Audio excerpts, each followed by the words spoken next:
Karoči, man tikko atbrauc mašīna no apstrādes, un es domāju, viņai pirms tam taisīju eļas noplūdu no motora. Es domāju, ka pizdzēdz, bļaļ, viss te gāžās tek, eļa, jārauj vaļā atkal motors. Nē, bļaļ, tā ir tā eļiņa. Eļiņa, bļaļ, viņi visi ir sapūtuši, pusas spiļņikus. Karoči, viss izskatās tā kā pamatīgi eļas noplūda. Viss pannas te tek tagad ar eļu, un tā ir tā viņu eļiņa, nevis no motora eļiņa. Paskaties. Man liekas, ka viss ir beigts. Tā jēga nekāda. Reku, izpūtējs nopūsts. Šitas ten alumīnijas.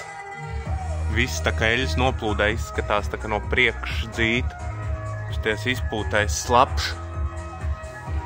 Reduktors slapš. Kaut kur piles, reku. Liekas, ka tek reduktors, bet reduktors bija sauss. Nedēļa atpakaļ viņš vēl bija sauss.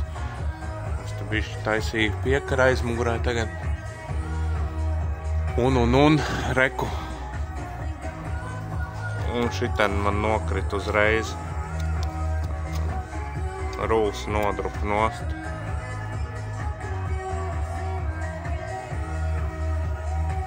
Otrā pusē arī. Tā kā pakas tad ar gabalu nokrīt nost un apakšā sauss ir.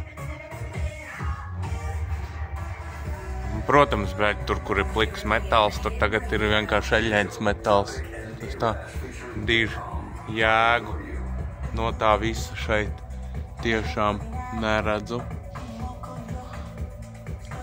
Tik cik drēbes paliek un rokas netirs. Viss te ir eļļā, viss te plūst, viss tā plastmas ir eļļaina. Un izpūtais arī ir eļļains. Ahvien pneimas balonu sapūst. Un ahrenam, jā, plastmas, lai nesarūsē.